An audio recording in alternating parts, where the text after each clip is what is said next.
Khalifa and declared to the angels that he intends to send a Khalifa to the earth. The angels responded with surprise and they said, Bismillahirrahmanirrahim, وَإِذْ قَالَ رَبُّكَ لِلْمَلَائِكَةِ إِنِّي جَاعِلٌ فِي الْأَرْضِ خَلِيفَةً قالوا أتجعل فيها من يفسد فيها ويسفك الدماء ونحن نسبح بحمدك ونقدس لك قال إني أعلم ما لا تعلمون. That Allah subhanahu wa ta'ala, when declared that he wants to send a Khalifa to the earth, the angels were surprised. They knew that they have been worshipping Allah subhanahu wa ta'ala and they thought that there could not be any need further for sending a Khalifa to the earth. More than that, the creation before that has created fasad or chaos and bloodshed on the earth. So they were concerned about it. So Allah subhanahu wa ta'ala answered them back, Inni a'lamu ma la ta'lamun. Surely I know what you don't know. So what is this ayah that refers to that I know what you don't know? That will be all answered in the creation of Adam alayhi salam. And the reason that the angels were concerned or had a surprise is because they knew only what existed at that time. For example, they were created from nur and that the jinns were created from fire. That was the knowledge they had. However, they had no idea about this new creation that Allah subhanahu wa ta'ala was suggesting to create.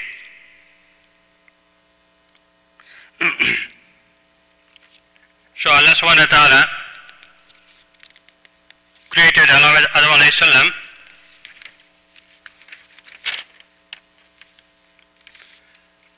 and first thing Allah subhanahu wa ta'ala did is created him from dirt or clay, which is not even fire or not even nur. So that was a surprise to the angels, that he is creating something from the dirt and we are the best of the creation, created from nur, and the fire that is what meant to create the jinns. So Allah subhanahu wa ta'ala created him and given him the best of shape with his own two hands. Allah subhanahu wa ta'ala says in Surah Swad that when فَإِذَا سَوَّيْتُهُ وَنَفَخْتُ فِيهِ مِنْ رُوحِي فَقَعُوا لَهُ سَاجِدِينَ.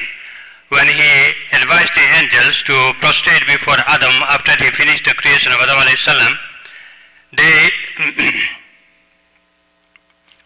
angels did prostrate before him, and the Iblis who was present among them did not make that prostration. Then Allah subhanahu wa ta'ala, before he completed the preparation of Adam alayhi salam, he blew the ruh into him from himself. فَإِذَا سَوَّيْتُهُ وَنَفَخْتُ فِيهِ مِنْ رُوحِي. That he blew the ruh from himself into Adam alayhi salam, which was exceptional in case of a human being, because everything else came into existence with the word kun fayakun. بديع السماوات والأرض وإذا قضى أمرا فإنما يقول له كن فيكون. Everything that Allah subhanahu wa ta'ala wants to create, He creates with the word kun fayakun. But in case of Adam alayhi salam, this was an exception made by Allah subhanahu wa ta'ala by blowing ruh into him. We even don't know if anything else has any ruh. We know they have hayat, they have life, which again comes into existence with the word kun fayakun. But in case of Adam alayhi salam or man, the father of mankind, the word ruh has been used and it came directly from Allah subhanahu wa ta'ala. So that entry of ruh into human being, and we'll be talking about the children of Adam later on, that imparted to Adam alayhi salam the spirituality that he needed to remain in connection with Allah subhanahu wa ta'ala, because that ruh came directly from Allah subhanahu wa ta'ala. As you know very well from another ayah, they قُلِ الرُّوحُ مِنْ أَمْرِ رَبِّي وَيَسْأَلُونَكَ عَنِ الرُّوحِ قُلِ الرُّوحُ مِنْ أَمْرِ رَبِّي وَمَا أُوتِيتُم مِنَ الْعِلْمِ إِلَّا قَلِيلًا. that Allah subhanahu wa ta'ala is saying that ruh is something that is an order from Allah subhanahu wa ta'ala, or it's a command from Allah subhanahu wa ta'ala.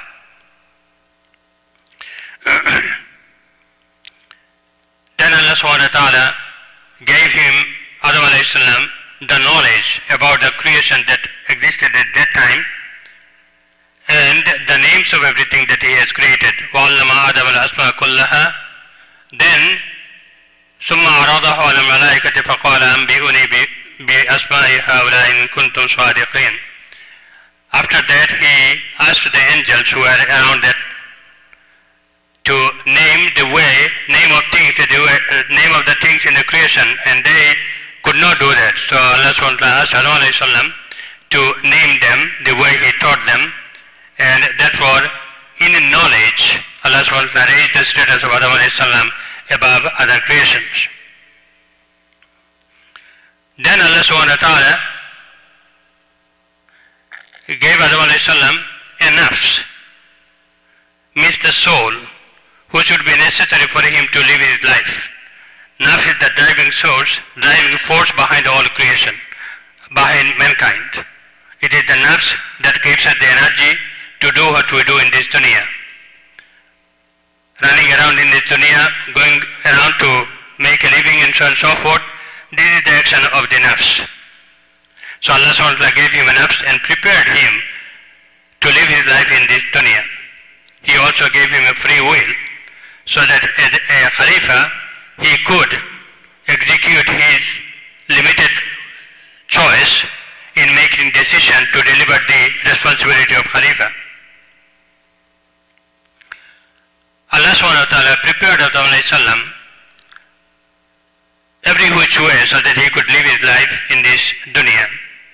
And one of the things that he taught again through the command of sujood, and in the action of the angels and the Iblis, two things came out. One, through the sujood, Allah subhanahu wa ta'ala established the essence of command or obedience, and that is actually the beginning of Islam in the realm of Adam alayhi salam or mankind. And through the act of denial or refusal of Iblis to prostrate before Adam alayhi salam, it had established the essence of kufr or disobedience.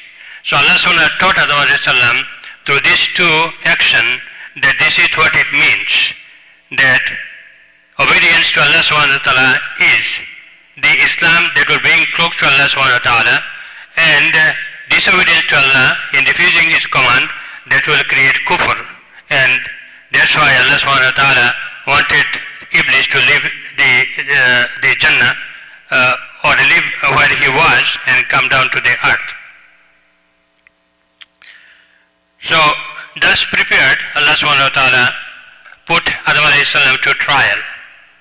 And that's when he said, وَإِذْ قُلْنَا لِلْمَلَائِكَةِ اسْجُدُوا لِآدَمَ فَسَجَدُوا إِلَّا إِبْلِيسَ أَبَى وَاسْتَكْبَرَ وَكَانَ مِنَ الْكَافِرِينَ وَقُلْنَا يَا آدَمُ اسْكُنْ أَنْتَ وَزَوْجُكَ الْجَنَّةَ وَكُلَا مِنْهَا رَغَدًا حَيْثُ شِئْتُمَا وَلَا تَقْرَبَا هَذِهِ الشَّجَرَةَ فَتَكُونَ مِنَ الظَّالِمِينَ. Allah subhanahu wa ta'ala is saying that, O Adam and your spouse, don't get close to that forbidden tree. That forbidden tree is symbolically of all prohibitions from Allah subhanahu wa ta'ala. It does not have to be something what we generally hear, that this is a tree of this and tree of that. It does not have to be that. It is symbolical of all the provisions that Allah subhanahu wa ta'ala put together, and he asked Adam alayhi salam not to go close to it, not only to eat from it, but even not even get close to it. That means what? That whatever is forbidden, we should stay away from it and probably far away from it. That is much better for us to remain spiritually clear than getting close to disobedience of Allah subhanahu wa ta'ala. So this is how Allah subhanahu wa ta'ala prepared Adam alayhi salam. Number one, he prepared him with his own two hands. He prepared him in the best of the mold. And we're talking about that when Allah subhanahu wa ta'ala says that لَقَدْ خَلَقْنَا الإنسان في أحسن تقويم ثم رددناه أسفل سافلين إلا الذين آمنوا وعملوا الصالحات لهم أجر غير ممنون فما يكذبك بعد بالدين أليس الله بأحكم الحاكمين. In this particular surah, Surah 3, Allah subhanahu wa ta'ala is saying that I have created, that I have created him in the best of mold. Now question is, what is that best of mold? Is that only the physical mold Allah subhanahu wa ta'ala is talking about, or is it both? And if you follow the ayah, you will find that that mold is more of a spiritual mold than of a physical mold. Of course it's physical mold because Allah subhanahu wa ta'ala prepared him with his two hands. There could not be anything better than that. However, if you follow the ayah, ثُمَّ رَضَرْنَاهُ أَسْفَلَ سَافِلِينَ, that because of our action, Allah subhanahu wa ta'ala will degrade mankind. And إِلَّا الَّذِينَ آمَنُوا وَعَمِلُوا الصَّالِحَاتِ, except those who believe and continue to do good deeds. فَلَهُمْ أَجْرٌ غَيْرُ مَمْنُونَ. Though that again takes us back to that belief has to be followed by amal. إِلَّا الَّذِينَ آمَنُوا وَعَمِلُوا الصَّالِحَاتِ فَلَهُمْ أَجْرٌ غَيْرُ مَمْنُونَ. And their reward will never be finishing, will continue to come. Again, it's an emphasis on belief must be followed by action. So, standing depth of iman is based on effort. And we'll be talking about the hidayah sometime later, inshallah. That also depends on the depth of iman and action. Thus prepared Allah subhanahu wa ta'ala and put him to the trial. He prepared him and he will be sending him down to the earth for him to take up his mission of Khalifa. Now let me interject here that there is usually a misunderstanding that people think that Adam alayhi salam was sent down to the earth because of his mistake. That is not the fact. In fact, Adam alayhi salam, that he will send Adam as a Khalifa to this earth was the decision or the decree that was made way before he was created, way before he came to the sin of committing a sin. Therefore, this is not the reason why he was sent down to the earth. That is usually practiced or believed by Christianity, that Adam was sent because of Adam and his spouse. We are here suffering in this dunya. That is not correct. Allah subhanahu wa ta'ala made the decision way before he created Adam alayhi salam. And of course, before he sent Adam down to the earth, he was forgiven. فَتَلَقَّى آدَمُ مِنْ رَبِّهِ كَلِمَاتٍ فَتَابَ عَلَيْهِ إِنَّهُ هُوَ التَّوَّابُ الرَّحِيمُ. That Adam alayhi salam, when he was repentant, he received the dua from Allah subhanahu wa ta'ala, رَبَّنَا ظَلَمْنَا أَنفُسَنَا وَإِن لَّمْ تَغْفِرْ لَنَا وَتَرْحَمْنَا لَنَكُونَنَّ مِنَ الْخَاسِرِينَ. That was the kalimat that he received from Allah subhanahu wa ta'ala, with which he supplicated to Allah subhanahu wa ta'ala, asked for forgiveness, and he turned to him in repentance. Therefore Allah forgave him even before he was sent down to the earth. Therefore he came to the earth completely free of sins. There should not be any doubt about it, that when Adam came to the earth, he was completely free of sins. And he came down to fulfill the mission for which he was created. Inshallah, next time we'll be talking after he come to the earth and what happened, inshallah. Jazakumullah khair, and thank you very much. Any question? I'm sure having Sheikh Zia sitting in the back and listening, that fills up the whole hall, inshallah. Jazakumullah khair, Sheikh. We'll be listening to any question you have, inshallah. Yeah.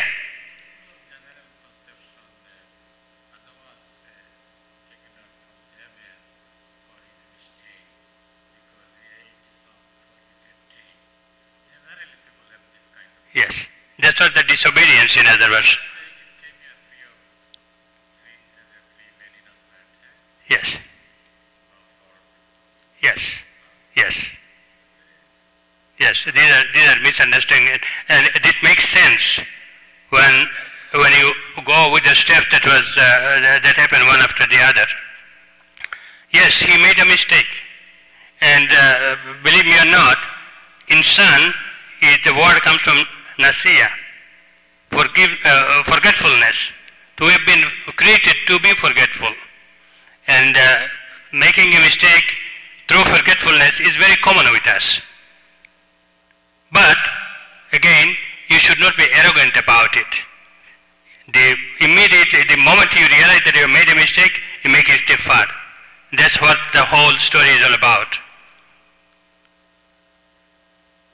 Iblis continued to be arrogant, continued to defy, continued to be understanding about what Allah SWT is saying. He was given a repeated opportunity to ask for forgiveness. He did not. He remained arrogant. Therefore, he was made kafir. He believed in Allah, but he became a kafir. Yes.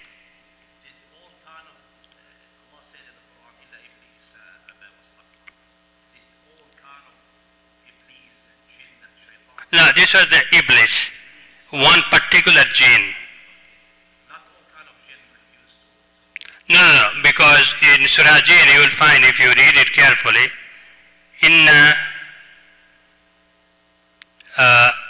among us there are believers, and among us there are non-believers. So in the nation of jinns, there are believing jinns. But the ones who believe in the Muslim ones. Yes, Muslim, yes, they pray, they have a different kind of life, but they follow Quran and they follow the command of Allah subhanahu wa ta'ala the way we do. Yes. وَإِنَّ مِنَّ الْقَاسِطُونَ فَكَانُوا لِجَهَنَّمَ حَطَبًا. I forgot the ayahs, but yes, there are believing jinns and non-believing jinns. Yeah. Yes.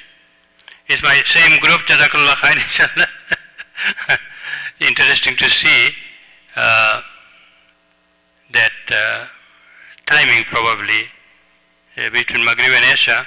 It has to be this way, inshallah. We'll see what happens next time. Any other question? No. Thank you very much. Jazakallah khair.